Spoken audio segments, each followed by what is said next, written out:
آج ہم آپ سے چکوال کی ایک انتہائی کمال کی خوبصورتی شیئر کرنے جا رہے ہیں۔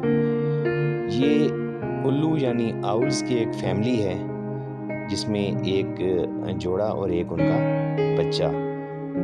گھر کی اس دیوار پہ یہ کئی سالوں سے اپنے بچے لے کے آتے ہیں اور ہر سال جب یہ اپنے بچے یہیں پہ لگے، ایک درخت میں لگے، ایک ڈبے میں جو کہ خود لگایا گیا ہے، اور اس ڈبے میں یہ 6-7 سال سے یہ الو ہر سال آ جاتے ہیں اور بچے دیتے ہیں۔ اور سب سے دلچسپ جو اس میں پہلو ہے وہ یہ ہے کہ یہ کھڑکی کے سامنے یہاں پر اس دیوار پہ آ کے چار دیواری پر بیٹھ جاتے ہیں اور آدھی رات تک جب تک ٹی وی چلتا رہتا ہے، یہ اس ونڈو سے، کافی بڑی شیشے کی ونڈو ہے، یہاں سے یہ یہیں پہ بیٹھے رہتے ہیں اور یہیں پہ ان کو اگر کچھ گوشت یا روٹی کا کوئی ٹکڑا ڈال دیا جائے تو یہ اس سے لطف اندوز بھی ہوتے رہتے ہیں، کھاتے رہتے ہیں۔ تو جیسے یہ ٹی وی بند کر دیا جائے یہ اڑ کے چلے جاتے ہیں۔ یہ الو یہاں پہ 2-3 ماہ ہر سال میں یہاں پہ گزارتے ہیں اور ان 2-3 ماہ میں یہ اپنے بچے بڑے کرتے ہیں۔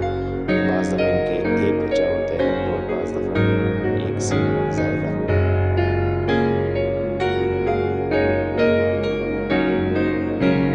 یہاں پہ یہ بالکل بے فکر ہو کے اور انتہائی مانوس انداز میں اپنا وقت گزارتے ہیں اور بہت خوش بھی رہتے ہیں۔ چکوال میں پائی جانے والی جنگلی حیات بہت خوبصورت اور نایاب ہے۔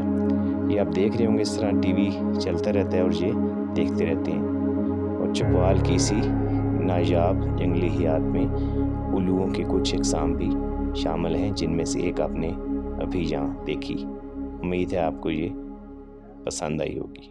آپ کا بہت شکریہ۔